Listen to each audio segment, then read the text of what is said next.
यज्ञ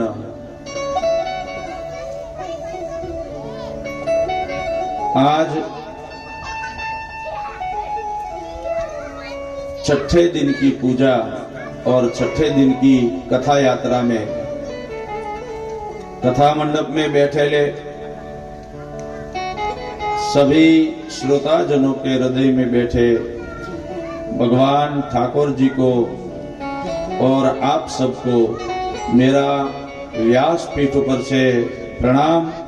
आप सबको मेरा यहाँ से जय श्री कृष्ण। मंगलमय कथा का दर्शन करते करते इस पावनकारी यात्रा का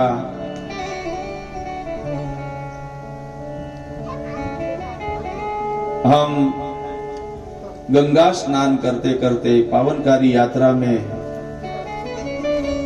आगे बढ़ रहे हैं। कल हमने देखा कि परमात्मा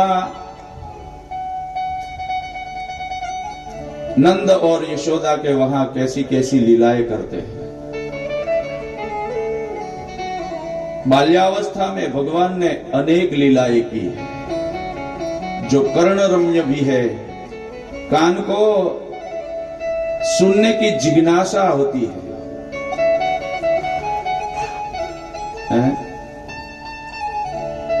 कथा इसका नाम है बाप कि जीवन में एक बार सुनो, दो बार सुनो, 1000 बार सुनो तो भी तृप्ति नहीं मिलती है। कर्ण रम्य है। कान को सुननी गमे और जिह्वा को गानी गमे, ऐसी है मधुर कथा। सुतपुराणी नैमिषारण्य के अंदर 88,000 ऋषि मुनियों को कथा सुना रहे हैं।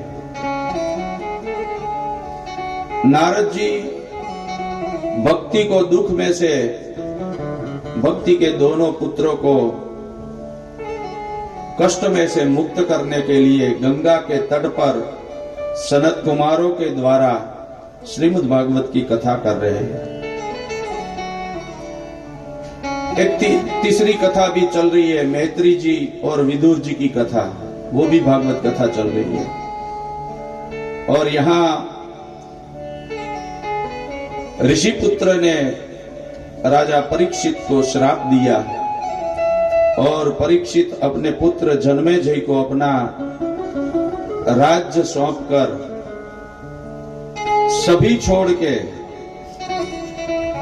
अपने आत्मा के कल्याण हेतु गंगा के तट पर आते हैं। सभी ऋषि मुनियों को प्रश्न करते हैं कि मुझे श्राप लगा है, 7वें दिन में मेरी मृत्यु है, तो इस जीवात्मा को 7 दिन के अंदर मोक्ष दे सके ऐसी कोई कथा आप जानते हो तो मुझे कहो। तब ऋषि मुनि कहते हैं कि तुम्हारे पास तो 7 दिन है। खटवांग राजा के पास 2 घड़ी थी, 2 घड़ी में इसने अपने मृत्यु को सुधार दिया है, तो तुझे चिंता करने की जरूरत नहीं है, तेरे पास तो 7 दिन पड़े हैं।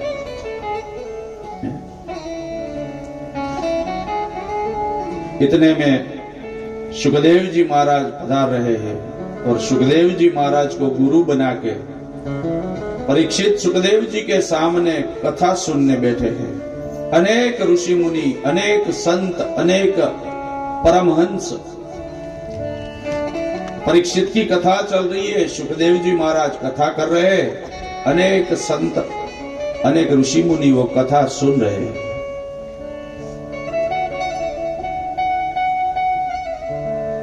परीक्षित राजा को सुखदेव जी महाराज कहते हैं कि हे परीक्षित, इस तरह भगवान नंद और यशोदा के घर बाल लीला कर रहे हैं।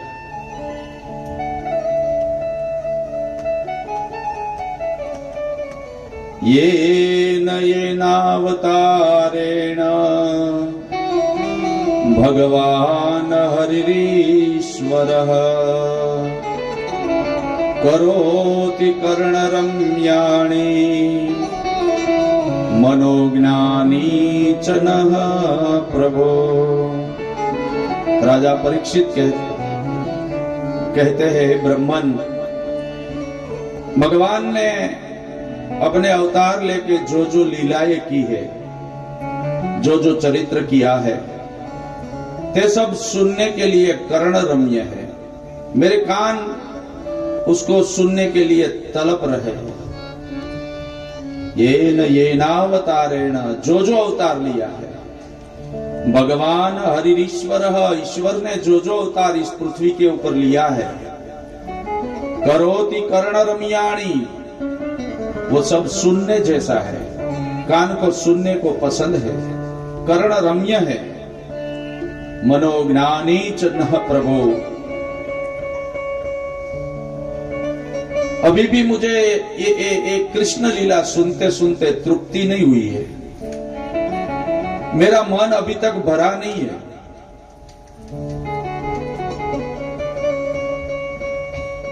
आप मुझे भगवान कृष्ण के अन्य लीलाओं की कथा सुनाइए।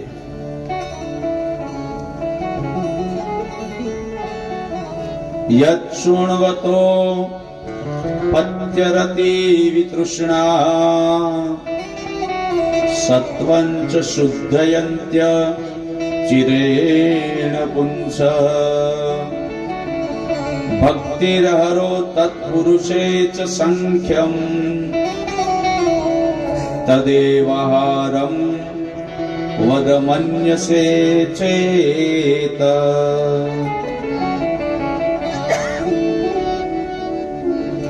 अयान्यदपि कृष्णस्य लोकाचरितमद्भुतम्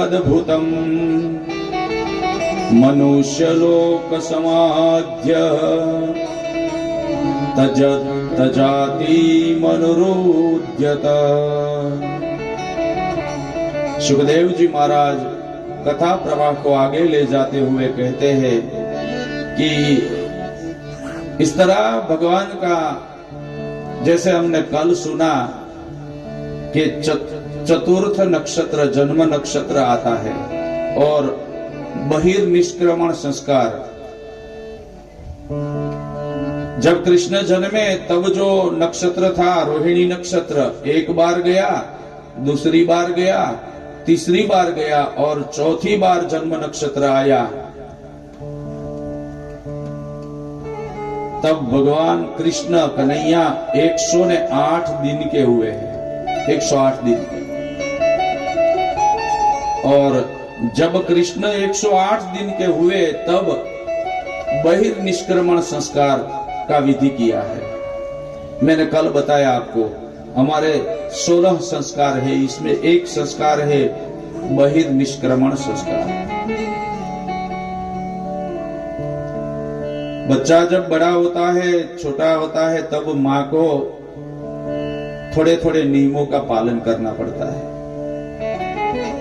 बच्चा जब 1.25 महीने का न हो तब तक माँ इसका बहुत ध्यान रखती है, लेकिन थोड़ा बड़ा हो जाए इसके बाद थोड़ी लापरवाही से अगर बच्चे को रख रही है तो शास्त्र बताते हैं कि माँ को जब बच्चा बड़ा न हो जाए, वैसे तो 3 महीना 4 महीना ऐसा लिखा है, लेकिन शास्त्र में लिखा है कि माँ को अपने मुंह में चबा के, मुंह से निकाल के अपने बच्चे के मुंह में जूठन भी नहीं देना चाहिए, अपना खुद का जूठन भी नहीं देना चाहिए।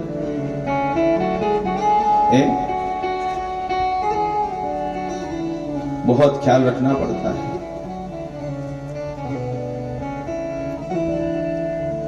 शास्त्र में तो लिखा है कि माँ को अपने दूध के अलावा किसी बाहर का दूध भी नहीं देना चाहिए बच्चे को।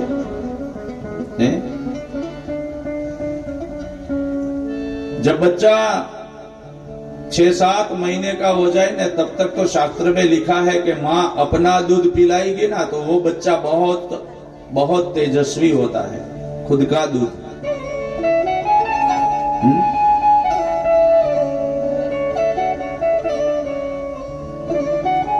लेकिन कम से कम थोड़े समय तक तो हमें ध्यान रखना ही पड़ेगा। 6-7 महीने की बात तो छोड़ दो, लेकिन 1-1.5 महीना, 2 महीना, 3 महीना, जब तक बच्चा बाहर का न पिए और खुद की माँ का दूधपान करे, वो ज्यादा अच्छा है। बच्चे के अंदर संस्कार भी आता है।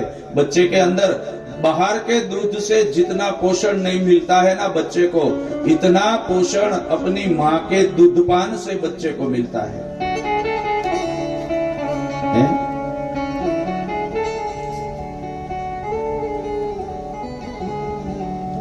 शास्त्र जो कहते हैं वो करना चाहिए, और जो शास्त्र कहते हैं ना वो आपके और बच्चे के हित में होता है, वही कहते हैं। गलत रास्ता शास्त्र में नहीं लिखा है। ये तो हम ऐसे है कि शास्त्र को छोड़ के, अभी संस्कृति को छोड़ के थोड़ा आगे बढ़ चुके हैं। नहीं, बच्चे को अपना खुद का दूध पिलाइए।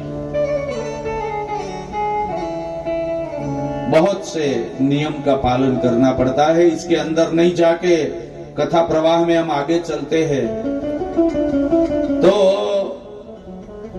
बहिर्निष्क्रमण संस्कार करने के बाद बहुत बड़ा उत्सव हुआ।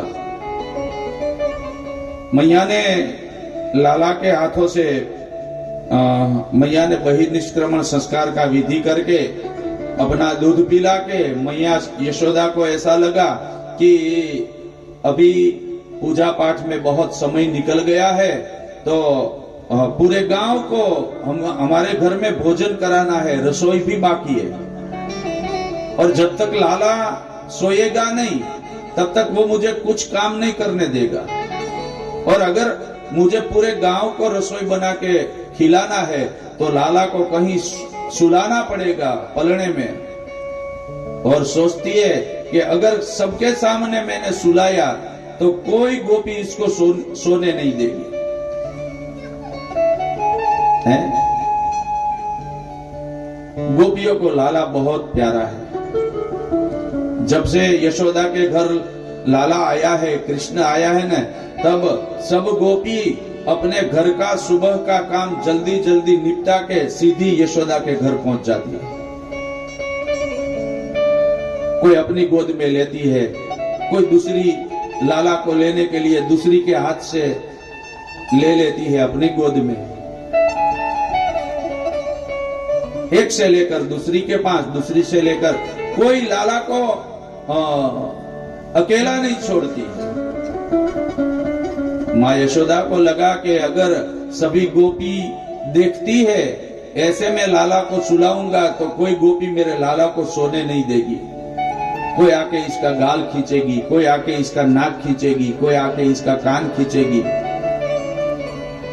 तो कच्ची नींद से उड़ जाएगा। और कच्ची नींद से जब बच्चा उठता है तब माँ, सभी माँ को पता है कि अगर नींद पकी नहीं है और बच्चा उठ जाता है तो उसको चुप कराना बहुत मुश्किल है? बच्चा जब सोता हो तो इसको जितनी नींद होनी चाहिए वो पूरी कर लेनी चाहिए। लेकिन यशोदा को लगा कि मैं सबके सामने अगर लाला को सुलाऊंगी तो मेरे लाला को कोई सोने नहीं देगा। और माँ यशोदा लाला को सुला रही है, किसी को पता न चले ऐसे। कल देखा हमने, जब उत्सव होने वाला था तो यशोदा के आंगन में बहुत बड़े बड़े बर्तन भर के गाढ़े के अंदर दधी और मिश्री माखन भरा था। यशोदा के आंगन में 3-4 गाढ़े पड़े थे,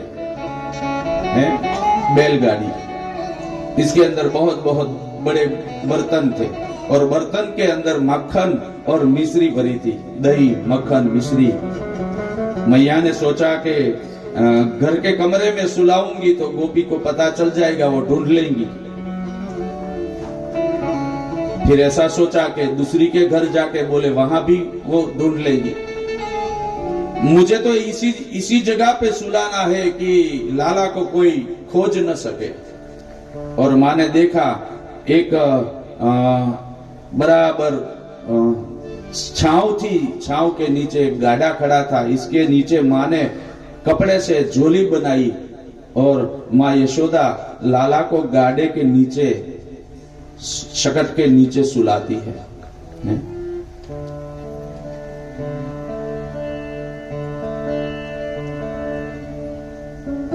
गीत गाती है।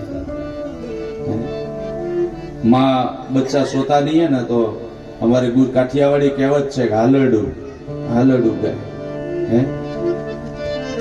અત્યારે તો છોકરો રોવે તો એમ કે સુઈ જા,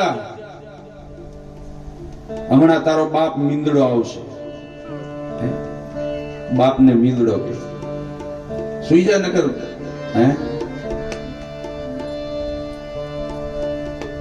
गाने की प्रथा पहले भी थी, लेकिन जब माँ गा के सुनाती थी ना तब बच्चा छोटा होता था, लेकिन वो गायन में भी संस्कार पड़े रहते थे। वो गीत सुन के भी बच्चे को थोड़ा बहुत संस्कार आता था। आजकल पिक्चर के गाने सुना के वो जो सुला रही है तो इसको संस्कार नहीं आएंगे। पिक्चर के गाने गाते गाते अब अगर आप बच्चों को सुलाओगे तो इसके अंदर संस्कार कैसे आएगी?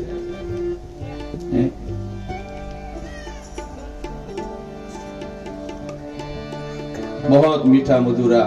पहले का अगर आप हालरडा सुनोगे ना, लोरी लोरी लोरी सुनाते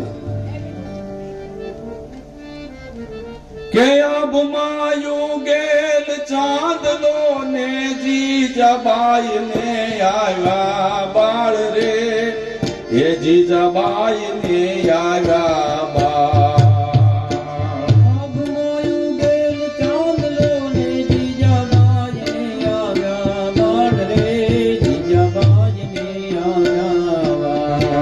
शिवाजी यहाँ महाराष्ट्र में बहुत प्रसिद्ध हुए हैं। शिवाजी को जब जीजी माँ अपनी माँ सुला रही थी तब उसने जो गाना गाया है हमारे कवियों ने अपने गीत में उतारा। अब मायू गेल चांदलो ने जीजा बाई ने आया बाल रे, जीजा बाई ने आया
खेला से सुआ टाणा न्याय करे से लाले तारा युद्ध खेला से शिवा शिवाजी ने नींद रुलावे माता जी जबाई दुलावे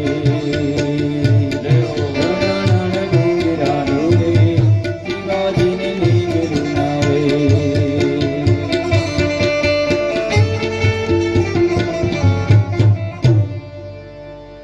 बच्चे को अगर सुलाना है ना तो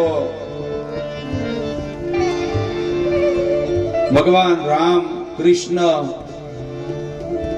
रामायण के ऊपर से बहुत सी लोरी बनी है, भागवत के ऊपर से भी लोरी बनी है, जिसके अंदर से कुछ समझना सीखे, जिसके अंदर से संस्कृति हो, ऐसी लोरी सुना के अगर बच्चे को सुलाओगे ना तो बस बच्चा संस्कारी बनेगा। हाँ।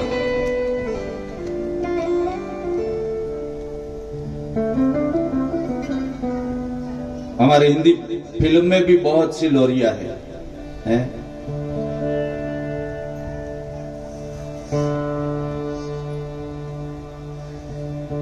आगे नहीं जाके हम बच्चे का ऐसा भविष्य अगर अच्छा बनाना चाहते हो ना तो उसे अच्छा सिखाओ, अच्छा सुनाओ, जिससे बच्चे का भविष्य अच्छा बनता है, संस्कारी बनता है।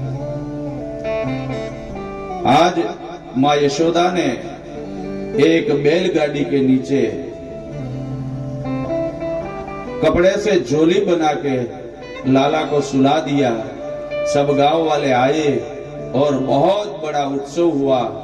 बच्चे लोग सब खेल रहे थे, सब लाला को ढूंढ रहे थे।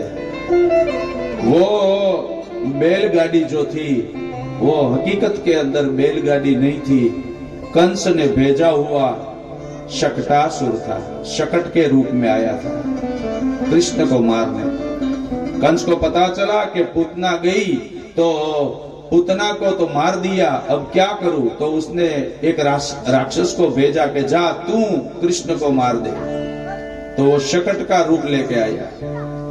अब कृष्ण सोचने लगा कि कंस मामा दयालु है, मैं इसका भांजा लगता हूं और मेरा जन्म हुआ तो तुरंत मामा ने मुझे मेरे लिए गुड़िया भेजी है, गुड़िया भेजी।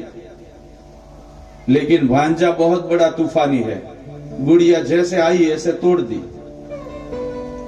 कंस को लगा कि गुड़िया को तो तोड़ दिया, सब चल गाड़ी भेजता हूं। कृष्ण बोले गाड़ी आई है लेकिन ये खिलौना मेरे लिए कुछ काम का नहीं है, ये खिलौना तो ऊपर जाने के लिए आया है? भगवान ने वो राक्षस भगवान के ऊपर प्रहार करे इसके पहले झोली में सोते सोते भगवान ने अपना पैर ऊंचा करके एक लात मारी और ऐसी लात लगी कि वो बैलगाड़ी ऊपर गई। देखते देखते कोई जाने न जाने, किसी को पता चले न चले, और एक ही आवाज से वो गाड़ी नीचे गिरी। इसके अंदर दधी पदार्थ थे, वो सब नीचे गिर गए, बर्तन सब टूट गए और जो गाड़ी थी उसका सत्यानाश हो गया, टूट गई। और बहुत जोरों से आवाज आया तो माँ यशोदा सबको भोजन करा रही थी और वहां उसको पता चला कि आंगन में जो बैलगाड़ी थी वो टूट गई है। यशोदा को लगा कि मैंने तो मेरे बच्चे को गाड़ी के नीचे सुलाया है? दौड़ती आई यशोदा और देखा तो लाला दधी मंथन, जो दही और मक्खन था वो सब नीचे गिर गया था ना, इसके अंदर खेलता है? दधी मक्खन छाछ जो दही नीचे गिरा था इसके अंदर लाला खेल रहा है। माँ यशोदा ने एकदम दौड़ के अपने लाला को उठा लिया, गले पे लगाया, देखा तो बहुत बड़ा राक्षस वहां पड़ा था। यशोदा को चिंता हुई कि पहले एक राक्षसी मेरे लड़के को मारने के लिए आई, मेरे बच्चे को, इसके पाप से वो मरी, आज ये राक्षस आया मारने को। मेरे लाला को भगवान शिव बचाते हैं। भोलेनाथ इसकी रक्षा करते हैं। ऐसे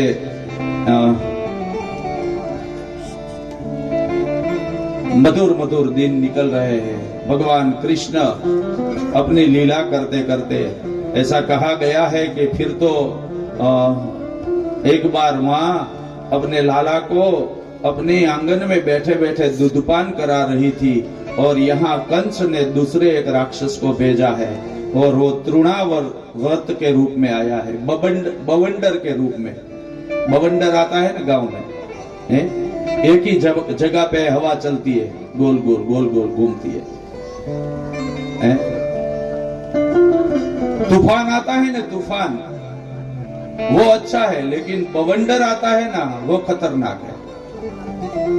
तूफान सभी जगह पे आता है, लेकिन आता है एक जगह से और दूसरी जगह पे चला जाता है, वो ज्यादा नुकसान नहीं करता है। लेकिन ये बवंडर जो है वो तो बहुत नुकसान करता है।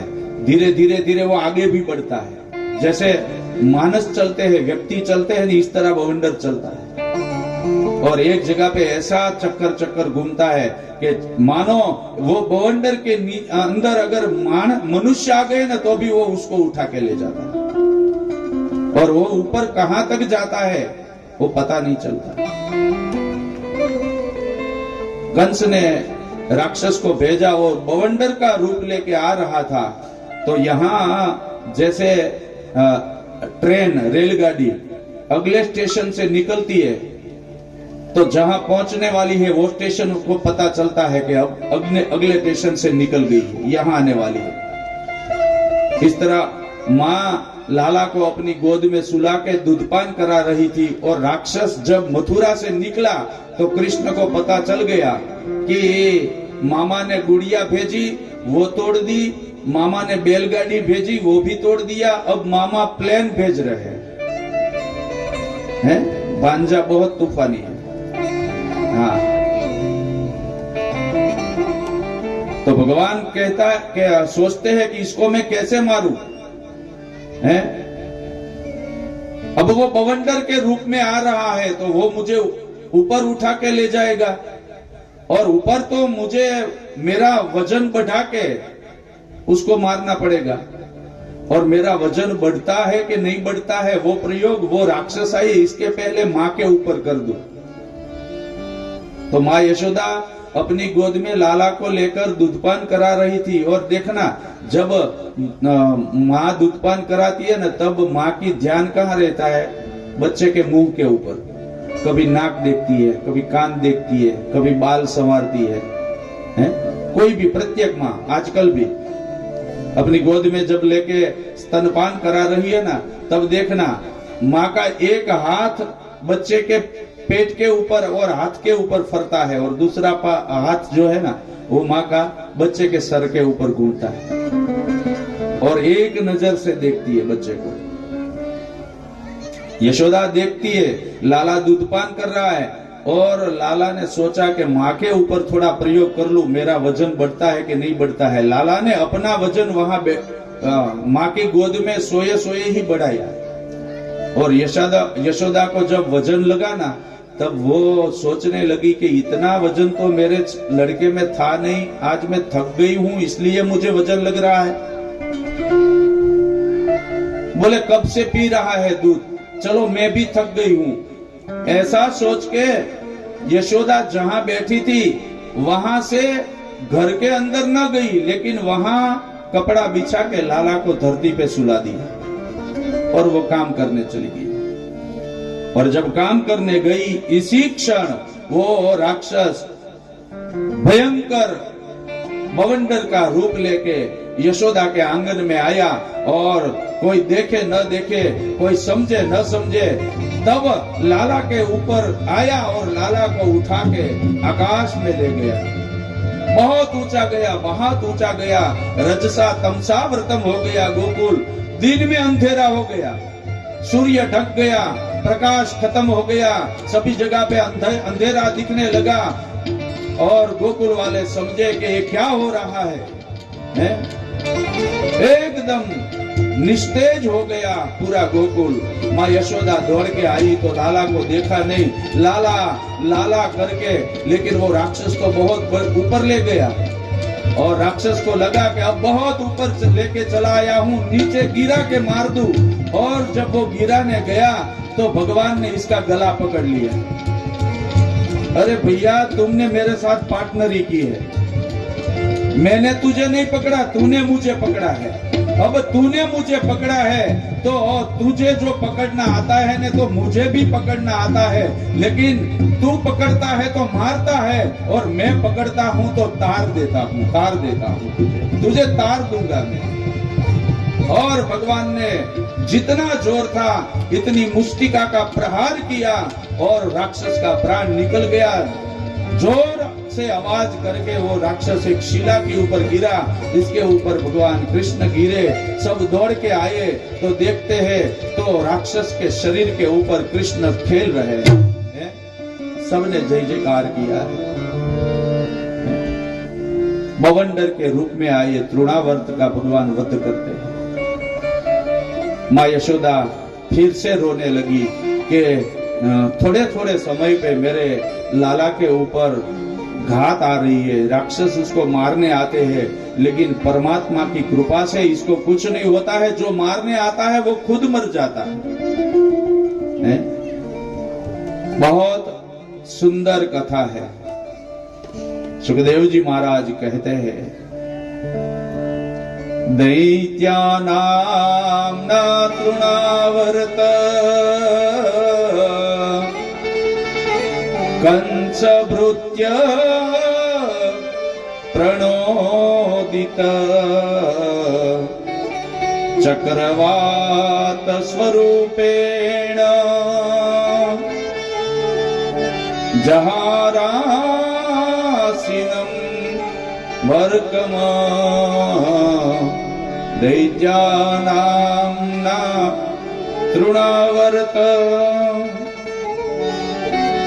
भगवान तृणावर्त का वध करते हैं। धीरे धीरे धीरे धीरे भगवान बड़े होते हैं और फिर गोकुल के सभी छोटे छोटे बच्चे के साथ भगवान खेलने कूदने जाते हैं। सुबह होते ही माँ लाला को स्नान कराती है, पीतांबर पहनाती है, तैयार करती है। पीतांबर हाथों में करण का फूल के बाजूबंद बनाती है, कमर के ऊपर कमर पट्टा लटकाती है, पैर में घुंघरू बांधती है और बाल संवारती है। घुंघराला बाल है कृष्ण का। और फिर माँ यशोदा अपने बच्चे के ऊपर एक कपड़ा बांध के मोरपींछ डालती है और जब बच्चा तैयार होता है माँ यशोदा को लगता है कि कितना सुंदर लग रहा है मेरा बच्चा। जब माँ बच्चे को तैयार करती है ना, तब तैयार होने के बाद एक क्षण माँ अपने बच्चे के ऊपर नजर टिका देती है। आहा, मेरा बच्चा कितना अच्छा दिख रहा है। फिर वो सोचती है कि कहीं मेरी नजर न लग जाए। लड़के बच्चा होता है ना, इसकी माँ की भी नजर लगती है, लेकिन दूसरी की नजर जो लगती है ना वो बुरी लगती है। माँ की नजर लगती है ना वो मीठी नजर लगती है। इससे बच्चा बीमार नहीं होता लेकिन तंदुरुस्त होता है। माँ की नजर लगने से बच्चा तंदुरुस्त होता है।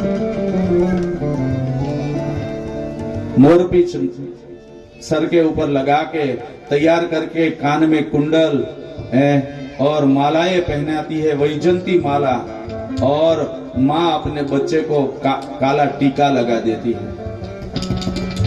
सब बच्चे के साथ भगवान खेल रहे हैं। बहुत अच्छी लीला है भगवान ने।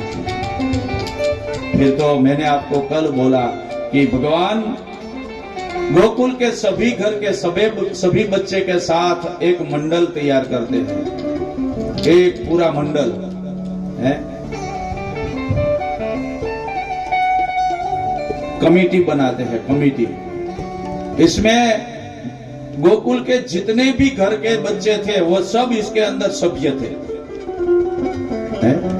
सभी बच्चे सभ्य थे इसके अंदर। और फिर मैंने कल बोला आपको कि मधुमंगल नाम का जो गोपाल था वो बिल्कुल पतला दुबला था। भगवान कहते हैं मधुमंगल तू इतना शरीर से सूखा क्यों है? तू खाता नहीं है घर पे? ये सब हट्टे कट्टे हैं, सबके शरीर देखो और तुम्हारा शरीर देखो, तुम्हारी देह देखो, तुम्हारी काया देखो, है चमड़ी भी अंदर चली गई है। तेरे शरीर में कितनी हड्डी है मैं यहां बैठे बैठे गिन सकता हूं। तू खाता नहीं?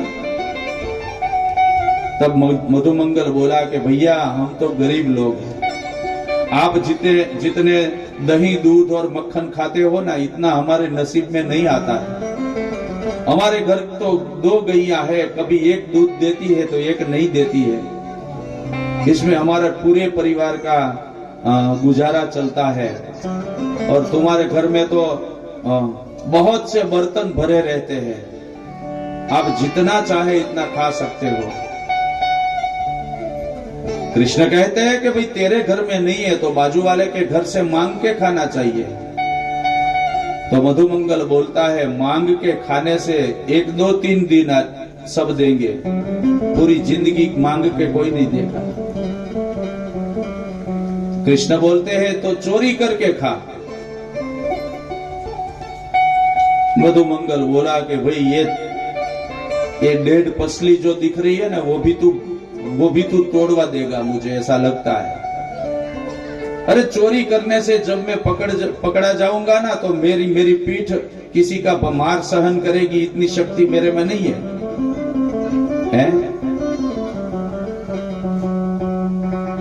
और ऐसी सलाह किसी को दी जाती है कि तू चोरी कर, है?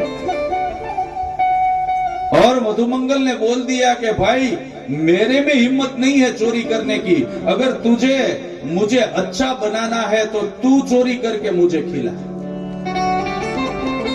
तब कृष्ण ने प्रतिज्ञा की कि अब हमारे गांव से, हमारे गोकुल से जितना भी दही, जितना भी दूध, जितना भी मक्खन और जितनी भी मिश्री बाहर चली जाती है वो मैं नहीं जाने दूंगा। गांव का है, गांव में ही रहना चाहिए।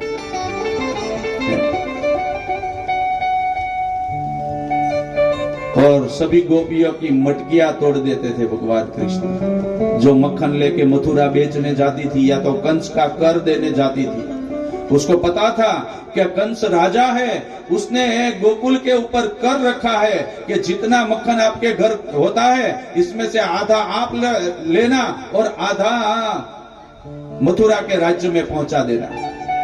और कंस के भय से सभी लोग जितने मक्खन और जितने घी और जितने दूध होते थे ना, इसमें से आधा रखते थे और आधा कंस को दे देते थे।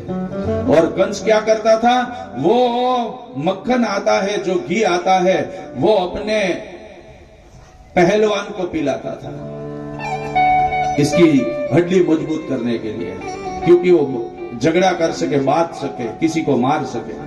राक्षसों को पिलाता था, हाथी को पिला देता था। भगवान कहते हैं कि मेरा जो है, मेरा नूर है, मेरा हीर है और मेरा जो अमृत है ना, वो मेरा अमृत मेरे गांव में ही रहना चाहिए, बाहर जाके बिकना नहीं चाहिए।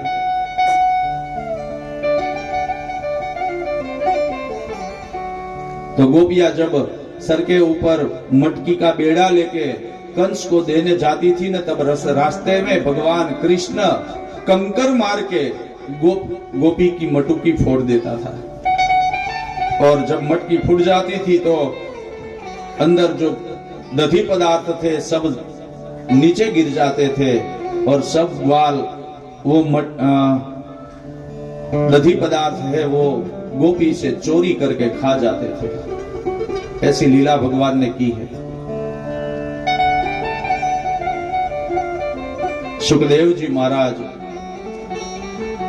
राजा परीक्षित ने कथा संभळावता कहे छे कि हे राजन, भगवान कृष्णए आखું गोपी मंडल गोप मंडल तैयार કર્યું છે।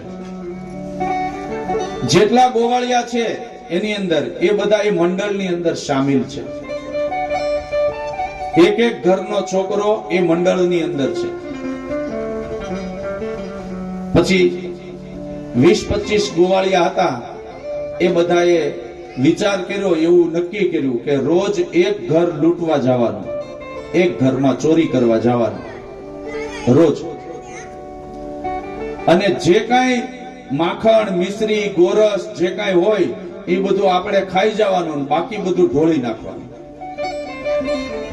ફેંકી દેવાનું. એમાં રોજ ગોપીના ઘરની અંદર ચોરી થવા લાગી. રોજ એક ગોપીના ઘરમાં ચોરી થાય, આખું મંડળ આવે. કૃષ્ણ પછી એના જેટલા ગોવાળિયા છે તે બધાય જેના ઘરે ચોરી કરવા જાય એનો છોકરો જ પાછો આ મંડળમાં હોય. ચોરી કરવા જાય એનો છોકરો જ પાછો, એને ખબર હોય મારા ઘરે જવાનું છે, પણ બોલાય નહીં. રોજ બધાનો એક પછી એક વારો હતો. આજ આનું ઘર, આજ આનું ઘર, આજ આનું ઘર, એવી રીતે. ગોપીઓ બધી કંટાળી ગઈ કે આપણે આ શું કહેવાય? આપણે દૂધ, દહીં, માખણ બધું વ્યવસ્થિત મૂકીએ અને પછી કોઈ ન હોય ત્યારે કોક ચોરી જાય ને ચોર પાછો પકડાતો નથી. એમાં કૃષ્ણની ઉપર શંકા પડી છે કે કૃષ્ણ ચોરી કરી જાય છે. અને યશોદાની પાસે જઈને કહે છે કે યશોદા, તારો કૃષ્ણ ચોરી કરે છે. યશોદા કે તમે પકડી લાવો તો માનું. એમ તમે ખોટું ખોટું મારા દીકરા ઉપર ચોરી ફરિયાદ ની આળ ચડાવો એમ હું ન માનું. અને ગોપી વિચાર કરે કે આને કેમ પકડવો. એમાં કૃષ્ણ તે પાછા ગોપીઓની પણ મજાક કરવામાં પાછા ન રહેતા. એમાં એક વખતનો સમય છે, બધા ગોવાળિયા બધા ત્યાં એક જગ્યાએ ભેગા થયા અને એમાં એક છોકરાને કીધું કે આજે આપણે તારા ઘરે જવાનું છે. અને પેલો કે ભાઈ તું મારા ઘરે રહેવા દે, મારી માનો મગજ બહુ ખરાબ છે, એ તને મારશે ને મને મારશે. મારી માનો ક્રોધ બહુ ખરાબ છે. મારી માં સામે તો મારા પપ્પાય નથી બોલી શકતા, આટલો ત્રાસ છે. બોલે કઈ વાંધો નહીં, આપણે જઈએ. હે, અને ગોપીએ પણ એવો વિચાર કરેલો કે યશોદાએ કીધું ને કે અમારા છોકરાને તમે પકડીને લાવો તો માનું. એટલે ગોપીએ વિચાર કર્યો કે આજ તો પકડીને જ રહું, પકડ્યા વગર ન રહું. એટલે ગોપીએ શું કર્યું, એની પાસે જે કાંઈ માખણ ને મિશ્રી ને દહીં ને એ બધું હતું ને એ પોતાના ઘરની અંદર લાકડાનું એક થાંભલી હતી આમ આડી, એની ઉપર દોરી બાંધી અને દોરીની અંદર બરાબર પેલું મૂકવા માટેનું, અમારે કાઠિયાવાડી ભાષામાં એને શીકું કહેવાય, અહીંયા જે કહેતા હોય શીકું જ કે, એ શીકું બનાવ્યું. એ શીકાની અંદર થાળી મૂકી મોટી, અને થાળીની અંદર પેલા માખણની માટલી મૂકી, એની ઉપર ગોરસની મૂકી, એના ઉપર મિશ્રીની મૂકી, ત્રણેય માટલી ઉપર શીકા ઉપર બાંધી દીધી. અને બાંધીને પછી ઈ ગોપીએ શું કર્યું, ઈ થાળી જે હતી ને એની અંદર પાણી ભરી દીધું કાંઠા સુધી, એટલે કોઈ જરા પણ હલાવે ને તો પાણી નીચે પડે.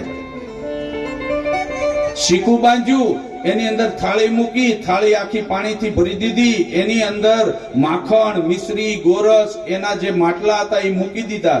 અને પછી ઈ ગોપીએ ઈ માટલાની નીચે ખાટલો ઢાળ્યો અને ખાટલાની અંદર પોતે સૂઈ ગઈ. આ ગોપીનું નામ હતું રંભા. હા, એ સૂઈ ગઈ ને એને એમ થયું કે હવે આ ક્યાંથી આ લઈ શકે, ત્યાં સુધી જાય નહીં, જાય તો અડે નહીં, અડે તો પાણી નીચે આવે, ને પાણી નીચે આવે તો હું સૂઈ ગઈ હોય તો પાણી મારી ઉપર પડે એટલે હું જાગી જાઉં, ઝટ પકડી લઉં. આવું ષડયંત્ર એને કર્યું.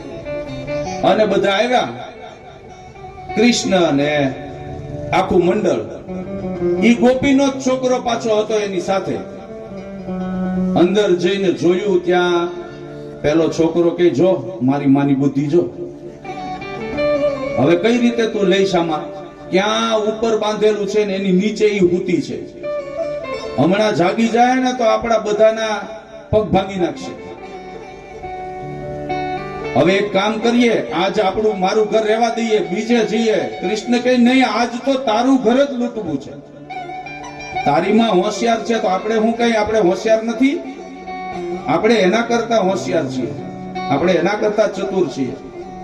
બોલે પણ તું કઈ રીતે લૂંટીશ? બોલે બોલમાં. પેલો છોકરો ધ્રુજે, એની માને જોવે ત્યાં. અને પેલી તો બપોરે બરાબર પૂરણપોળી બનાવેલી, અને પૂરણપોળી ની અંદર થોડું ઘી વધારે નખાઈ ગયેલું, અને 3 ખાવાની હતી એને બદલે મીઠી બની તો 5 ખાઈ ગયેલી, અને એના ઉપર થોડુંક ભાત ખાઈ ગયેલી, અને ખાધા પછી ગારણ ચડેલું. ગારણમાં સમજો ને,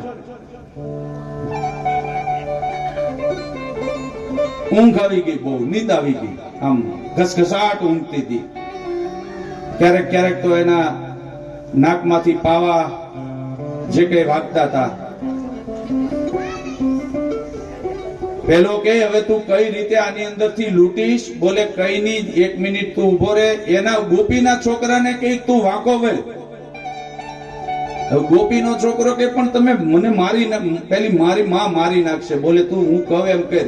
તો ગોપીનો છોકરો 4 પગે થયો, એની ઉપર કૃષ્ણ ચડ્યો. કૃષ્ણએ ચડીને આમ દૂરથી ઉભા રહી જોયું કે આ થાળીમાં શું છે. ત્યારે કૃષ્ણએ જોયું કે પાણી છે. ત્યારે કૃષ્ણને એમ થયું કે આ બુદ્ધિશાળી છોકરી છે, આ ભૂતી. આના બાપે બહુ સારા સંસ્કાર આપેલા છે. હું સમજી ગયો છું કે હવે હું આ થાળીને અડું તો પાણી નીચે પડે, પાણી નીચે પડે એટલે ગોપી ઊભી થાય એટલે મને પકડી લે. હવે આ લૂંટવું કઈ રીતે? કે કૃષ્ણ નીચે ઉતરી ગયો અને એના છોકરાને, ગોપીના છોકરાને કે એક કામ કર, આપણા ગામના પાદરમાં તળાવ છે. બોલે હા. એ કે તળાવમાં કમળ છે, કમળ ઉગે છે. તો કે હા. તો કે એક કમળ લેતો. બોલો કે પણ તારે અત્યારે કોની પૂજા કરવી છે? બોલે મારે તારી માની પૂજા કરવી. તું કમળ લઈ આવ. અને પેલો દોડતો એને એમ કે કઈક કમળ લાવીને હું કરતો હશે. અને પેલો દોડતો તળાવ પાસે ગયો. તળાવની અંદરથી કમળ લીધું.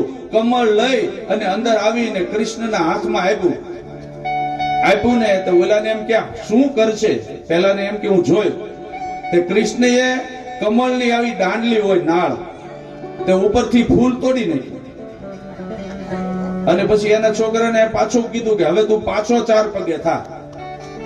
એ પાછો 4 પગે થયો અને કૃષ્ણ એની ઉપર ચડ્યો. પેલા નાળનો એક છેડો થાળીમાં દીધો ને એક છેડો મોઢામાં લીધો, બધું પાણી પી ગયું.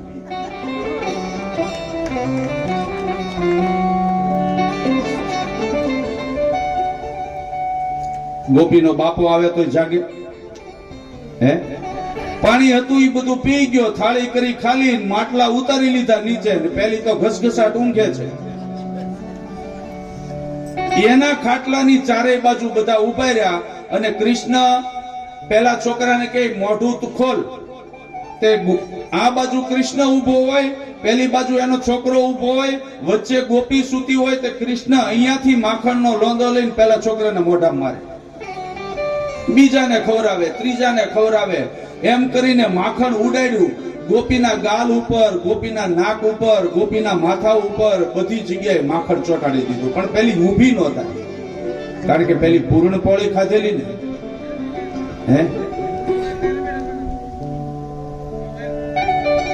અને પછી બધાએ કીધું કે હવે ત્યાં વાંદરા હતા ને, એ બારીમાંથી જોઈ ગયા.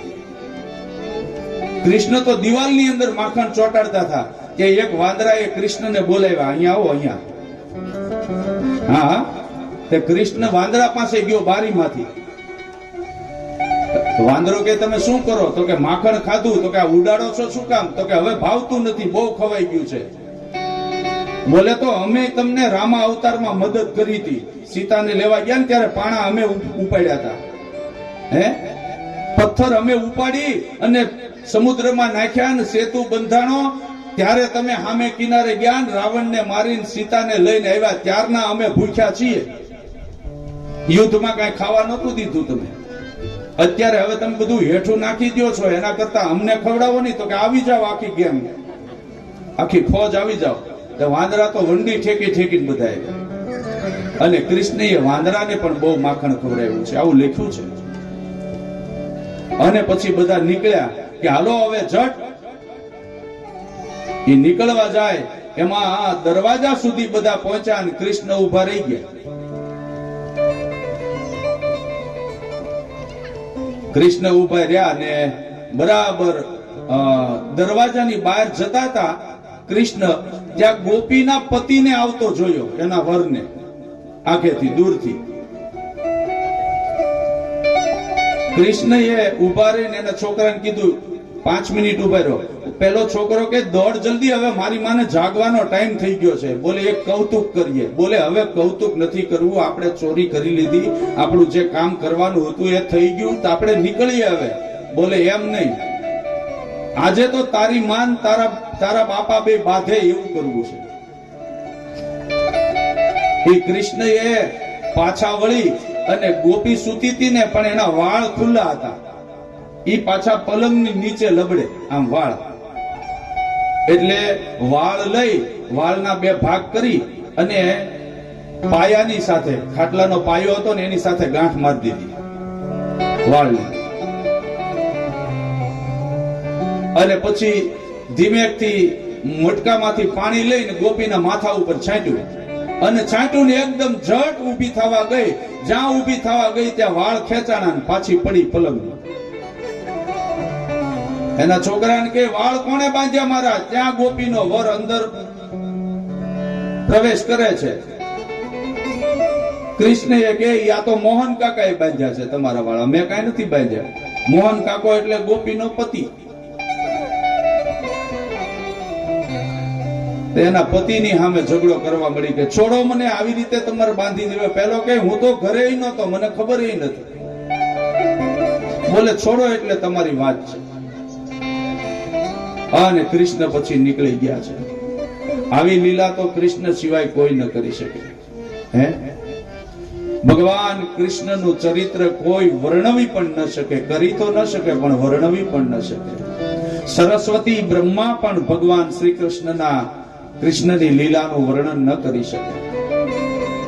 સુખદેવજી મહારાજ કહે છે કે એક ગોપીએ અહંકારથી કૃષ્ણને પકડવાની કોશિશ કરી છે.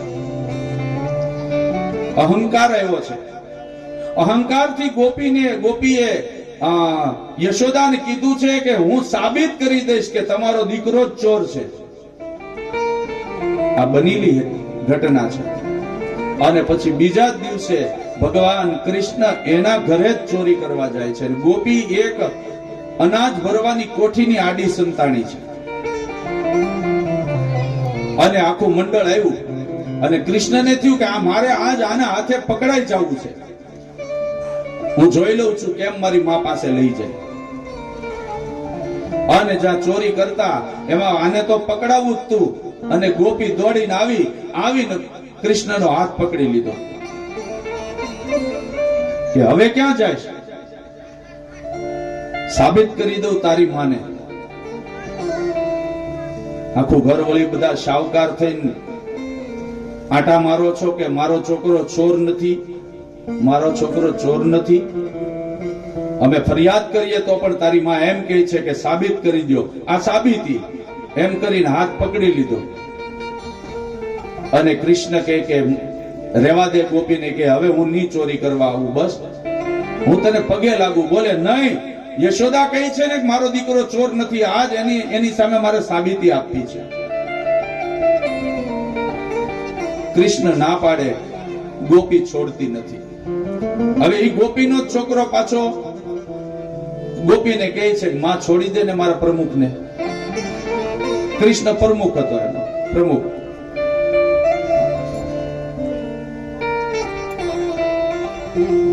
ગોપી એના છોકરાને ચૂપ કરાવી દીધો છે. એક હાથમાં લાકડી, એક હાથમાં કૃષ્ણનો હાથ. અને પછી યશોદા પાસે લઈ જાય છે સાબિતી આપવા માટે કે તમારા છોકરાને ચોરી કરતા મેં પકડી લીધો છે. અને નીકળ્યા ઘરેથી નીકળ્યા એમાં યશોદાના ઘર સુધી જાય એમાં ગામની અંદર ચોરો આવે છે. બધા ગામમાં ચોરો હોય ને, અને ચોરે બધા વડીલો બેઠા હોય. એ ગોપીના હાથની અંદર એક હાથમાં કૃષ્ણનો હાથ, એક હાથમાં લાકડી, અને ગોપી ઉઘાડા માથે એ કૃષ્ણને લઈને જાય છે. અને પાછળ આ બધું આખું કૃષ્ણનું ચોર મંડળ મૂકી દે કરે, પણ ગોપી મુકતી નથી. એમાં ચોરો આવ્યો અને ચોરામાં મોટા મોટા વડીલો બેઠા હતા. એમાં ગોપીના સસરા બેઠેલા. હવે પહેલા આપણે ત્યાં એવો રિવાજ હતો કે સસરાની લાજ કાઢે, ઘૂંઘટ કાઢે, વર્ષો પહેલા. અત્યારે તો અમુક પ્રાંતમાં રિવાજ છે, પણ હજી સસરાની લાજ કાઢે, જેઠની લાજ કાઢે, ઘૂંઘટ કાઢે. હવે ગોપીના સસરા બેઠેલા, એમાં ગોપીએ વિચાર કર્યો કે સસરા છે, લાજ તો કાઢવી પડશે. હવે એક હાથમાં ભગવાન કૃષ્ણનો હાથ છે, એક હાથની અંદર લાકડી છે, માથું ખુલ્લું છે, આમાં સસરા બેઠા છે. એટલે ઝટ ગોપીને એમ કે મારા સસરા ન જોવે એ પહેલા લાજ કાઢી દો. કૃષ્ણનો હાથ હતો ને, એ હાથ છોડી અને ઘૂંઘટ કાઢીને વળી પાછો હાથ પકડી લીધો. ત્યાં કૃષ્ણએ શું કર્યું, એ ગોપીએ લાજ કાઢવા હાટુ હાથ છોડ્યો અને પાછો લેવા જાય ને, એટલી ઘડીની અંદર કૃષ્ણએ એના હાથને બદલે ગોપીના છોકરાનો હાથ ગોપીના હાથમાં પકડાઈ દીધો. અને લાજ કાઢ્યા પછી તો પેલી ગોપીને ખબર ન પડી આ કોનો છે ઈ. અને કૃષ્ણ તો હાથ છોડાવી અને શોર્ટકટ રસ્તો હતો એના ઘરે જવાનો. એ ઠેકીને ઘરે વહી ગયો. ઘરે ગયો એટલે બહુ દોડેલો, એટલે શ્વાસ ચડ્યો. એની માને કે, યશોદાને કે, માં બહુ ભૂખ લાગી છે, ખાવા દે ને. તો યશોદાએ રસોડામાં ખાવા દીધું કૃષ્ણને. કૃષ્ણ ઘરે પહોંચી ગયો ને ખાવા મળ્યો ને આ બાજુ ગોપી આખું મંડળ લઈને આવી. દરવાજે આવીને કે, યશોદા, એ યશોદા, તમે કહેતા હતા ને છોકરો ચોર નથી, મેં મારી સગી આંખે જોયો છે અને મેં મારા સગા હાથે પકડ્યો છે. યશોદા તો અંદરથી બહાર આવી, કેમ તું આટલી બધી બૂમ પાડો છો? બોલે, તમે કહો છો ને કે છોકરો ચોર નથી, લે આ નમૂનો, આ સાબિતી તને આપું. એમ કરીને છોકરાનો હાથ પકડ્યો તો ને ઘા કર્યો. પેલો છોકરો બિચારો પડતો રહ્યો. યશોદાએ પકડી લીધો અને યશોદા કહે, તું જોતો ખરી, મારા કૃષ્ણને તો ભૂખ લાગી છે, તે અંદર ખાય છે, આ દીકરો તો તારો છે. અને ગોપીએ લાજ ઉગાડીને જોયું, ત્યાં પોતાનો દીકરો.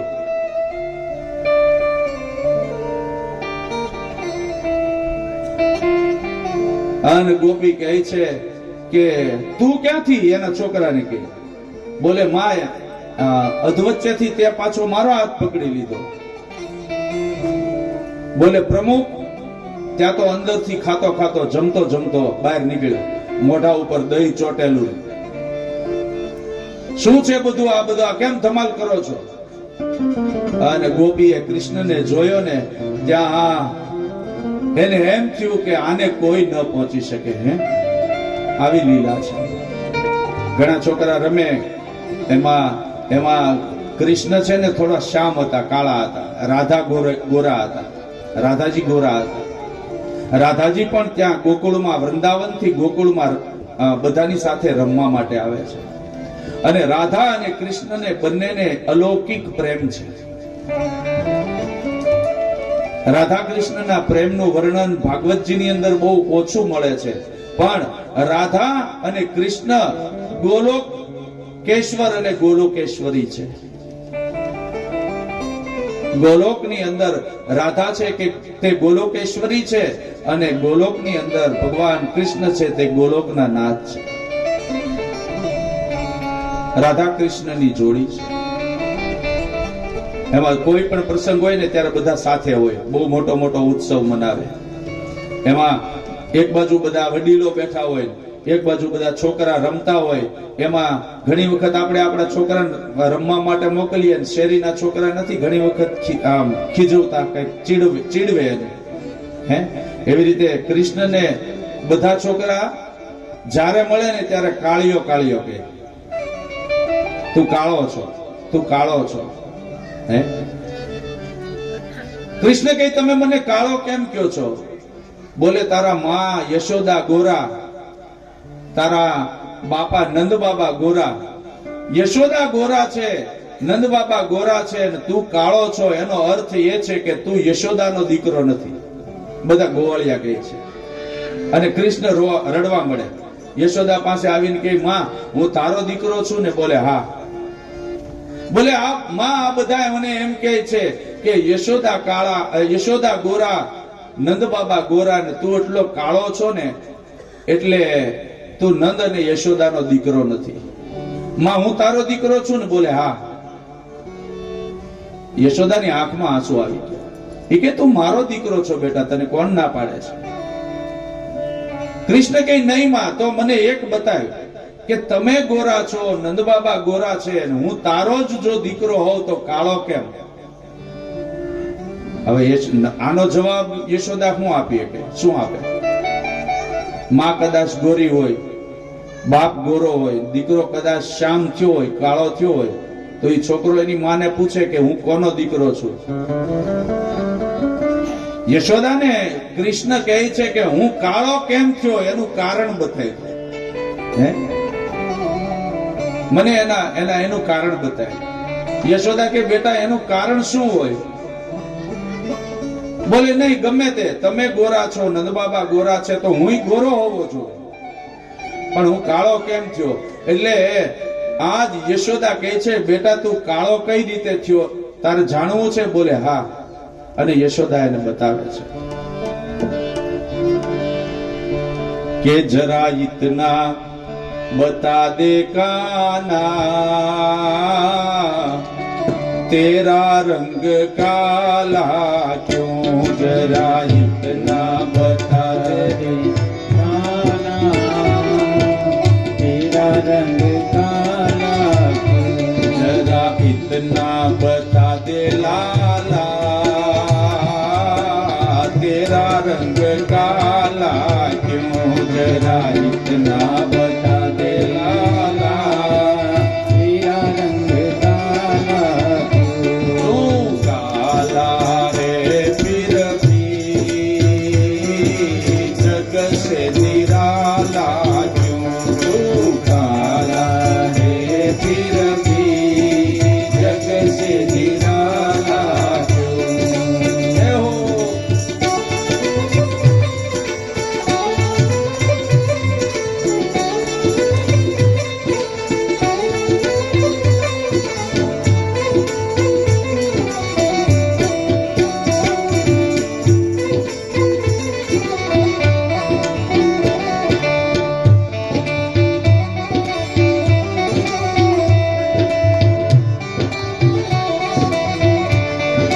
यशोदा इसका बहुत अच्छा जवाब देती है। तू काला क्यों हुआ? सुन मेरी बात, इसलिए काला हुआ है तू, तूने काली रात में जन्म लिया, तूने काली रात में जन्म लिया, तूने काली गाय का दूध पिया,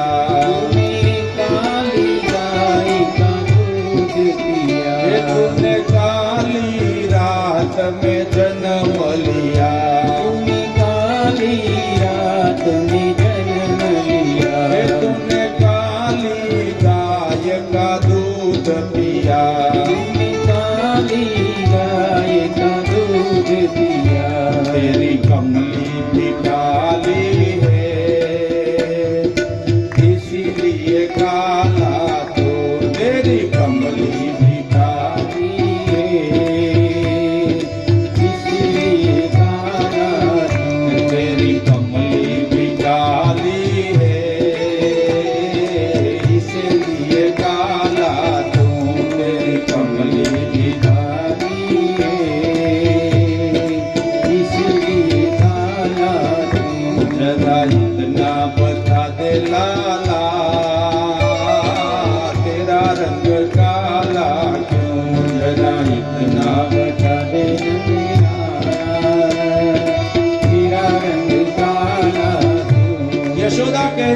बेटा काली रात में तेरा जन्म हुआ, जब तेरा जन्म हुआ ना तब काली अंधेरी रात थी,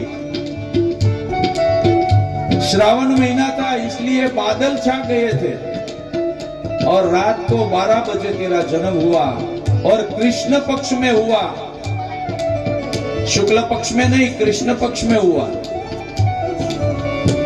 काली रात में तूने जन्म लिया, काली गाय का दूध पिया और तेरे कांधे पे कमली भी काली है ना इसलिए तू काला हुआ। कृष्ण कहता है नहीं मां, ऐसे बहाने बना के मुझे मत भेज और बता मैं कैसे काला हुआ। तो मां बताती है,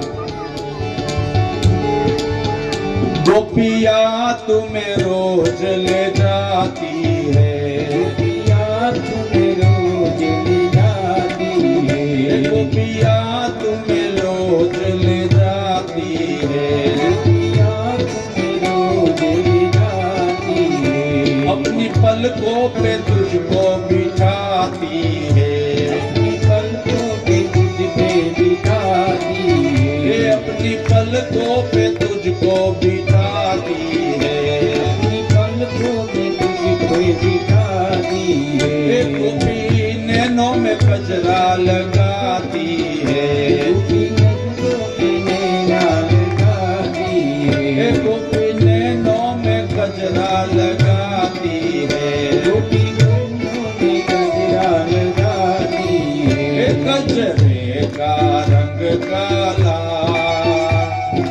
इसीलिए काला तू, गजरे का रंग काला इसीलिए काला तू, जरा इतना बता दे काना तेरा रंग काला क्यों, जरा इतना बता दे काना तेरा रंग काला तो काला है फिर भी जग से निराला क्यों, तू काला है फिर भी जग से निराला क्यों। ऐसे ऐसे बोल के माँ लाला को समझाती है, बेटा तू मेरा और नंद का ही बेटा है, तू किसी और का कैसे हो सकता है। मैं तेरी माँ हूं, नंद बाबा तेरे पिता है। एक ग्वाल बाल को जो भी बोलते हैं बोलते रहेंगे। बेटा तू काला है लेकिन सबसे निराला है? मंगलमय दिन बीतते बीतते ऐसे गोकुल के अंदर नित नया आनंद, नित नया उत्साह। इसमें एक बार भगवान कृष्ण ग्वाल बाल के साथ जंगल में गैया चराने जाते थे। सब ग्वाल बाल को कह रहे थे कि हम जब गैया चराने जाएंगे तो कल सब अपने अपने घर से कुछ ना कुछ भोजन बना के ले आइएगा, हम वन भोजन करेंगे। सब वन भोजन करने के लिए सुबह में कोई न कोई मिष्ठान बना के निकले हैं। किसी ने दूध मलाई बनाया है, किसी ने दूध पौवा बनाया है, किसी ने अलग अलग प्रकार की मिठाइयां बना के सब वन भोजन करने के लिए, गैया चराने के लिए जंगल में आए। तब ऊपर ब्रह्मा जी को शंका हुई कि चल ये जो गोकुल के अंदर कृष्ण की लीला में सुन रहा हूं, हकीकत में वो ब्रह्म है कि प्राकृत बालक है? ब्रह्म ऐसा थोड़ी होता है, गैया चराए, चोरी करे, मक्खन चोरे। तब ब्रह्मा जी को शंका होती है और ब्रह्मा जी इसका परीक्षा करने के लिए ब्रह्मलोक से आते हैं। ऐसा कहा गया है कि मधुमंगल के झूठी छाछ को भगवान पी रहे हैं। मधुमंगल के घर कुछ नहीं था, वो खट्टी छाछ लाया था और सब ग्वाल बाल अपने घर से मिठाई लाए, वो कृष्ण को देके सब खिला रहे थे, तब मधुमंगल जो गरीब था, ब्राह्मण का लड़का था, भगवान कृष्ण ने कहा मधुमंगल ये सब लोग जो जो बना के लाए हैं मुझे खिला रहे हैं, तू कुछ क्यों नहीं खिलाता? तब मधुमंगल कहता है कि मैं बाद में खिलाता हूं। मधुमंगल को ऐसा लगा कि मैं खट्टी छाछ लेके आया हूं, अगर कृष्ण को पिलाऊंगा तो उसको कुछ हो जाएगा। भगवान कृष्ण समझ गए कि मधुमंगल मुझे देना नहीं चाहते। जब उठे तो मधुमंगल अपनी मटकी लेके दौड़ने लगे कि कृष्ण मेरी खट्टी छाछ पी जाएगा। और मधुमंगल दौड़ते दौड़ते अपनी जो छाछ लाया था मटकी अपने मुंह पे लगा के छाछ पी रहा था। और जब कृष्ण पीछे से इसको पकड़ने आए, कृष्ण ने जब मधुमंगल को पकड़ा तो मधुमंगल उतावल से सब छाछ पीने लगा। तो जितनी छाछ मुंह में आई इतनी पी गया, बाकी की शरीर के ऊपर सब चली गई। मधुमंगल के शरीर के ऊपर सभी जगह पे छाछ मटकी इसने डाल दी। भगवान कृष्ण ने देखा तो मधुमंगल ने मटकी तो तोड़ दी, लेकिन भगवान ने मधुमंगल के घर का प्रसाद चाहिए था, इसलिए मटकी नहीं ली। मधुमंगल के मुंह पे जो छाछ चिपक गई थी, भगवान अपनी जीभ से उसका मुंह चाटने लगे। यह सीन ब्रह्मा जी ने देख लिया। ब्रह्मा जी बोलते हैं कि जो किसी का मुंह चाटते हो वो ब्रह्म थोड़ी हो सकता है। ब्रह्मा जी ने जितने ग्वाल और जितने बछड़े थे ना, इसका हरण कर लिया, ब्रह्मलोक में ले गए। कृष्ण आके देखते हैं तो कोई बछड़ा नहीं दिखता है, कोई ग्वाल नहीं दिखते हैं। देखा और पता चला कि ये तो ब्रह्मा जी का काम है, तो भगवान वहां लेने नहीं गए। जितने बछड़े का और जितने ग्वाल का ब्रह्मा जी ने हरण कर लिया, इतने ही ग्वाल और इतने ही बच्चे का रूप भगवान कृष्ण ने लिया। इतना ही ग्वाल, इतने ही बच्चे। सब शाम को घर पे आए ना, तो असली जो थे वो तो ब्रह्मा जी ले गए थे, लेकिन भगवान कृष्ण सब ग्वाल का रूप लिया, सब बछड़े का रूप लिया। घर पे आए ने तो कोई गोपी अपने बच्चे को ऐसा नहीं लगा कि मेरा बच्चा नहीं है, और कोई गैया ऐसी नहीं है कि अपने बछड़े को नहीं पहचान सकी है। बहुत समय रहे। ब्रह्मा जी बोले ये तो हद हो गई, बहुत समय से मैं आया हूं, यहाँ कोई ग्वाल बछड़े को चुड़ाने भी नहीं आया, चल जाके मैं देखता हूं। फिर से ब्रह्मा जी नीचे आए कि ये सब क्या कर रहे हैं। तो ब्रह्मा जी देखते हैं तो जितने ग्वाल और जितने बछड़े ब्रह्मा जी हरण करके ले गए हैं, इतने ही ग्वाल और इतने ही बछड़े नीचे गोकुल के अंदर घूम रहे हैं। ब्रह्मा जी की बुद्धि में चक्कर आने लगा, ये क्या देख रहा हूं, यहाँ भी सब ग्वाल है, वहां भी सब ग्वाल है, यहाँ भी सब बछड़े हैं, वहां भी सब बछड़े हैं। ब्रह्मा जी की बुद्धि का भ्रम टूट गया। उसको ऐसा लगा कि मैंने जो ब्रह्म था इसके ऊपर शंका की है, भगवान की स्तुति की है कि हे प्रभु तुम्हारी लीला को कौन पहचान सकता है, आपकी लीला को कौन पहचानेगा। मंगलमय दिन निकल रहे हैं। एक बार भगवान कृष्ण कहते हैं कि हम सब गैया चराने रोज जंगल में जाते हैं, इस बार हम यमुना के धरा जो है, यमुना का धरा, यमुना का तट, वहां जाएंगे।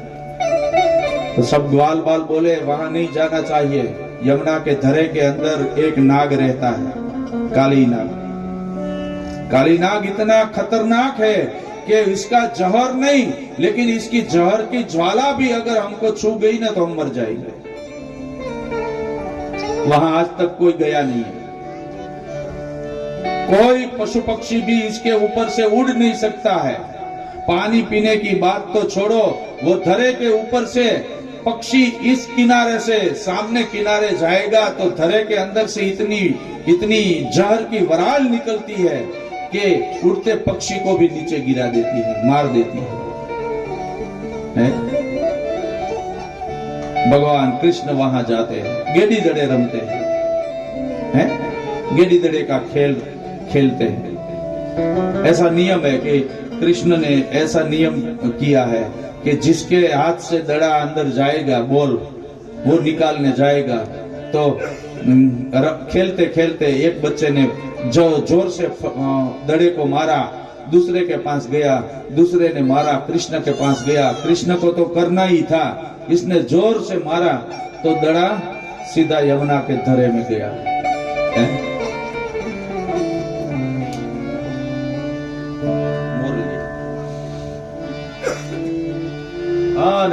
कृष्ण भगवान ने कहा कि ये तो मेरे से ही दड़ा गिर गया, अब मैं निकाल के आता हूं।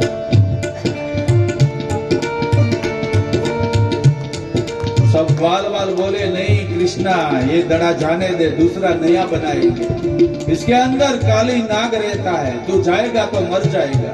बोले नहीं, नियम वो नियम बनाया था कि जिसके हाथ से जाएगा वो निकालने जाएगा। अब मेरे हाथ से ही गया है, अगर मैं नियम तोड़ूंगा तो प्रमुख नियम तोड़ेगा तो दूसरे कौन व्यक्ति नियम को फॉलो करेंगे। कदम के वृक्ष के ऊपर भगवान कृष्ण चढ़ गए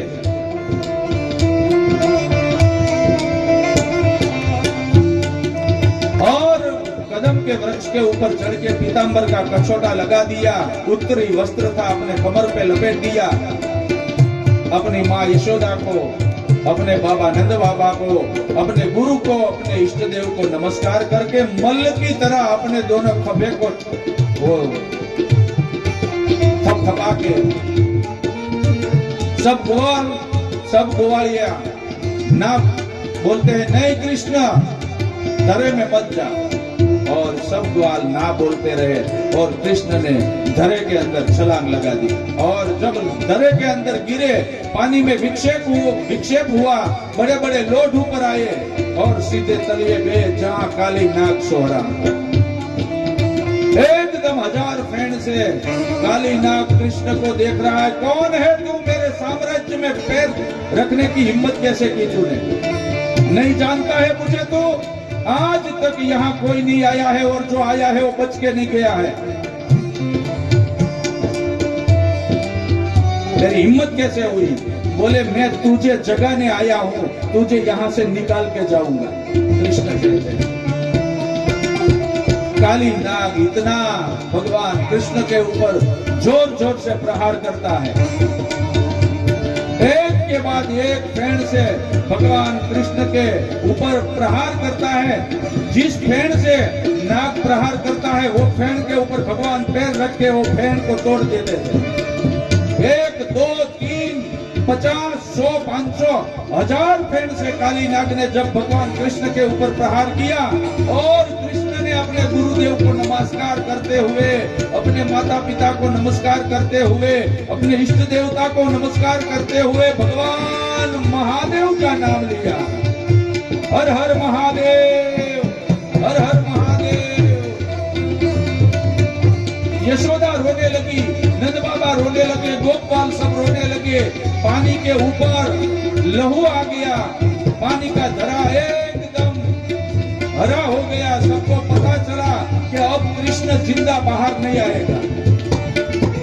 यशोदा धरे के अंदर गिरने के लिए दौड़ी। यशोदा बोलती है मेरा बच्चा नहीं जिएगा तो मैं भी गिर के मर जाऊंगी। यशोदा को सब समझा रहे हैं कि नहीं मैया अंदर मत गिरो। बोले मेरा बच्चा गया है, मेरा लड़का गया है। यशोदा नंद खूब रुदन करते हैं। इसमें सबको ऐसा लगा कि अब कृष्ण जिंदा बाहर नहीं आएंगे। सब भगवान को प्रार्थना करने लगे। तब भगवान ने काली नाग की 1000 फेना के ऊपर लगाम लगा दी और नृत्य करने लगा।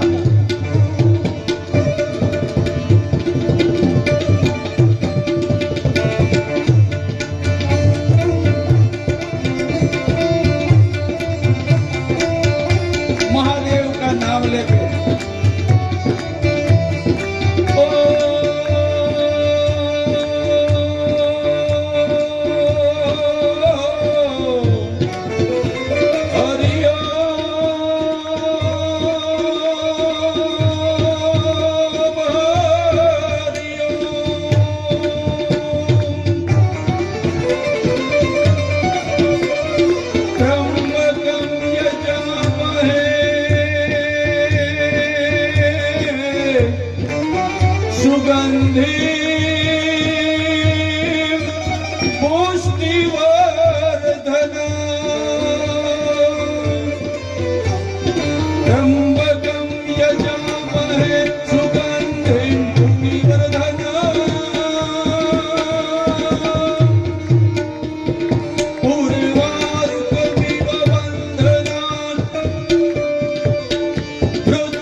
महादेव का नाम लेके, क्योंकि भगवान के गले में सर्प रहता है।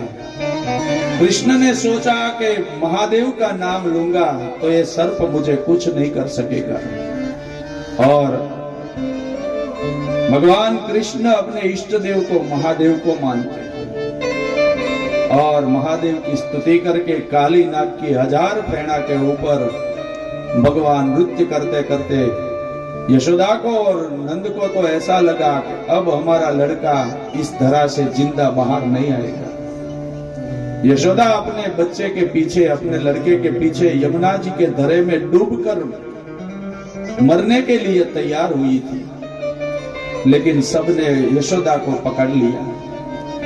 तब जाके भगवान कृष्ण नटवर के रूप में नृत्य करते करते काली नाग को नाथ के ऊपर आए और नाग की सब जो नागिन थे वो भी पीछे पीछे भगवान कृष्ण के पास आई।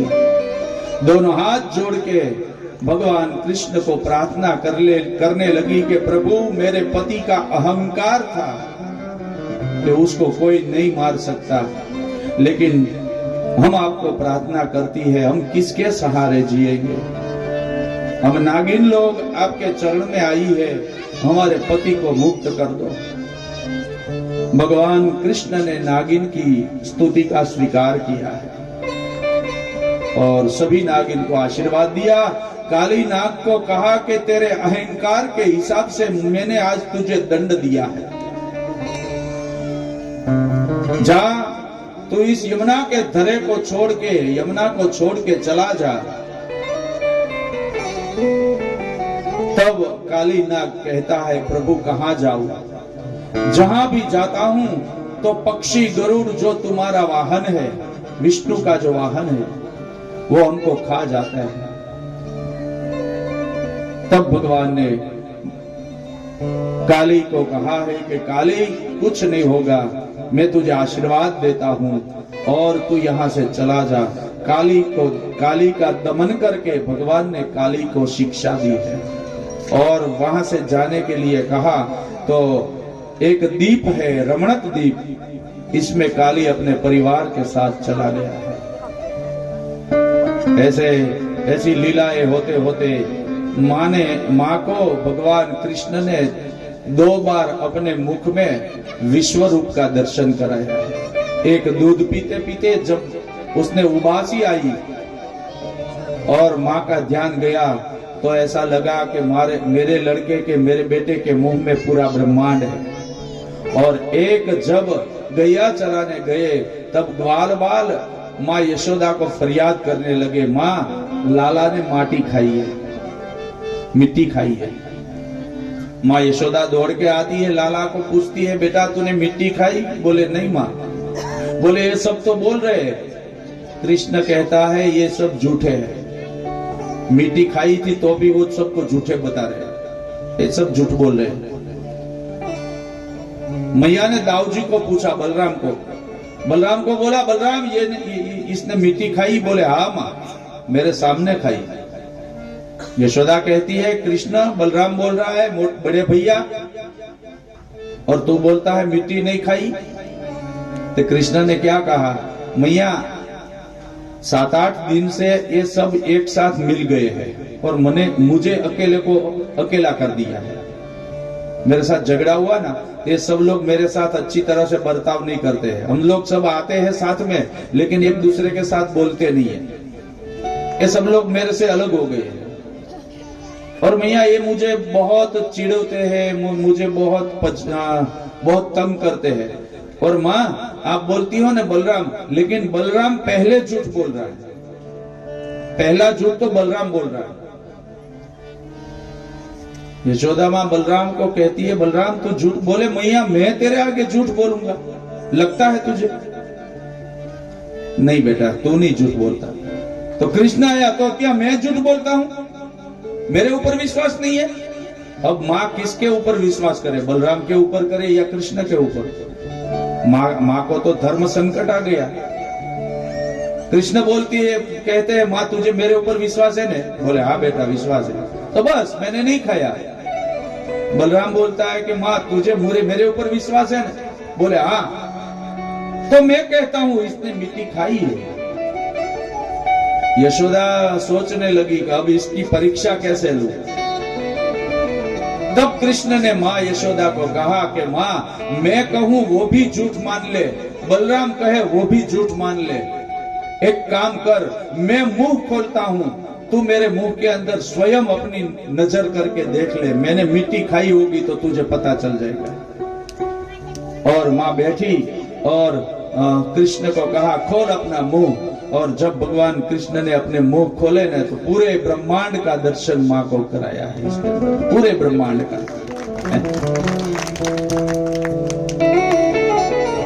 जितनी पृथ्वी है वो भी कृष्ण के दांत के अंदर है, जितने पाताल है वो भी कृष्ण के दांत के अंदर है, जितनी वनस्पति है वो भी, जलचर स्थलचर नभचर देव दानव यक्ष किन्नर राक्षस मनुष्य गंधर्व जलचर स्थलचर नभचर पूरा विश्व भगवान एक कृष्ण की एक डांड के अंदर चिपके हुए हैं।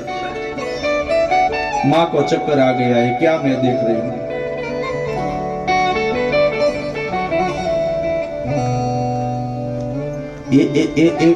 ये मेरा लड़का थोड़ी हो सकता है, ये तो पूरे ब्रह्मांड का बाप है, जो अपने मुंह में लेकर सबको चलता है। अब मैं यशोदा पीछे हट गई, अब मैं इसको बेटा कैसे कहूं जो पूरे ब्रह्मांड का बाप है। अब कृष्ण धर्म संकट में आ गए कि ब्रह्मांड का दर्शन करा के तो मुसीबत आ गई। अब माँ मुझे प्रेम नहीं करेगी, मुझे तो माँ का प्रेम चाहिए। अब तो ये मेरी पूजा करेगी। और फिर ऐसा कहा जाता है कि माया को बुलाया है। भगवान के पास बहुत सी माया है, माया अलग अलग प्रकार की है। भगवान ने माया को बुलाया है और माया को कहा कि माँ के अंदर तू प्रवेश कर ले। माया बोलती है हद की आपने, अब दूसरे को तो माया के लपेटे में ले लेते हो, अपनी माँ को भी नहीं छोड़ते हो। बोले क्या करूं, तेरा सहारा लेने के अलावा मेरे पास कोई रास्ता भी नहीं है। माँ ने जो देखा है ना, मेरे मुंह में जो देखा है ना, तू अंदर स्पर्श प्रवेश करके जितना देखा है ना इतना भाग तू डिलीट कर दे, डिलीट कर दे। वो भूल जाए ना तो फिर से मुझे प्रेम करे। माया ने भगवान को प्रणाम किया कि प्रभु आपकी लीला को कौन पहचान सकता है, तो मैं तो कैसे पहचानूंगी। यशोदा के अंदर प्रवेश करके जितना पिक्चर देखा था माँ ने दांत के अंदर, इतना माया ये बराबर हम जैसे व्हाट्सएप से मैसेज डिलीट कर देते हैं, इसी तरह डिलीट कर दिया। तो फिर से माँ लाला को गोद में लेकर एक बार कृष्ण ने माँ यशोदा को सब ताना मार रही थी कि तेरा लाला माखन चुराता है, मक्खन चुराता है। तो यशोदा को लगा कि सब गोपी अपने हाथों से मक्खन निकालती है, इसलिए लाला इसके हाथों से खाता है। मेरे घर के अंदर नौकर चाकर निकालते हैं, इसलिए मेरे हाथ का नहीं खाता होगा। चल मैं आज सब सेवक को, सब नौकर को छुट्टी पे भेज देती हूँ और मैं खुद दधी मंथन करती हूँ। और माँ यशोदा ने दधी मंथन करना चालू किया। बहुत बड़ा पात्र है, गोली क्या बोलते हैं यहाँ, बहुत बड़ा मिट्टी का बर्तन, हाँ बहुत बड़ा मिट्टी का हांडला लिया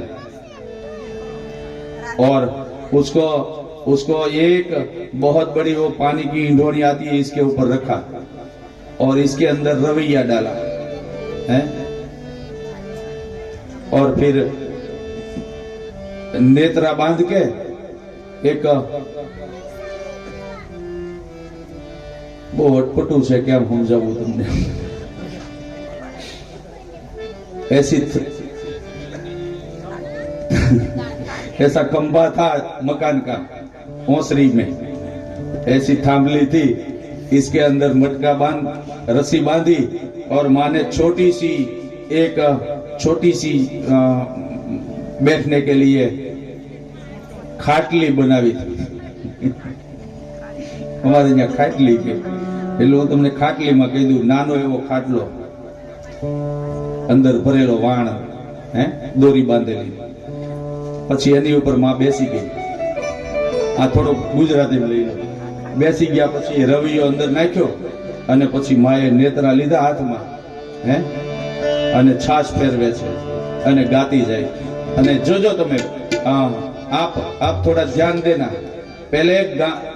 પેલા ગામડામાં આવું નાનું ગામડું હોય ને એટલે એમાં પેલા છે ને આ સંગીત હોય ને એ ગામડામાં સવારથી ચાલુ થાય, સવારથી સંગીત કોઈ વગાડવા વાળું ન હોય। આ તબલા ને પેટી ને બેન્જો ને એ કઈ ન હોય, પણ સંગીત સવારથી ચાલુ થઈ જાય। કયું સંગીત વાગે જોજો તમે, સવારમાં ઉઠી અને બેનો ઝાડુ મારે, એટલે ઝાડુ મારે ને એટલે એની અંદર અવાજ આવે કે ન આવે, સર સર એટલે સંગીત નીકળે એની અંદરથી। પછી પાણીયારું સાફ કરે એટલે પેલા ગોળા ને બુજારા ને જે ગ્લાસ ને હોય એ નીચે પડે ને મૂકે ને પડે એની અંદરથી સંગીત નીકળે હે। આવા આપણા પછી કુવા ઉપર પાણી ભરવા જતા, કુવા ઉપર અને ત્યાં ડોલ લઈને જવાનું હોય, ડોલ અંદર નાખે ને પછી રસ્સીથી એ ડોલ ને ખેંચે।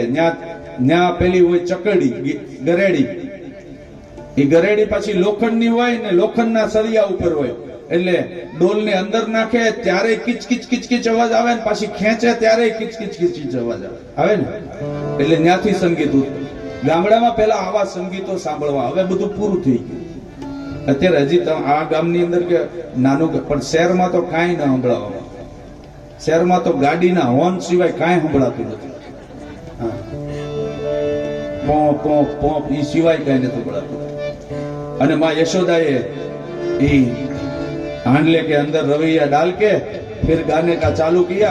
यशोदा के कान में कुंडल पहने हैं, तो जब वो रस्सी को खींचती है तो कुंडल हिलते हैं, तो इसमें से भी आवाज आती है। हाथ में कंगन पहने हैं, कंगन की आवाज आते हैं। केड़ में कंदोरा है तो वो वहां से आवाज आता है। और गजरा डाला है, गजरा है, माथे के ऊपर फूल की वेणी, तो वेणी का एक एक दो फूल नीचे गिरता है। कितना सुंदर दृश्य होगा, देखो तो सही। गा रही है, घमर घमर मारू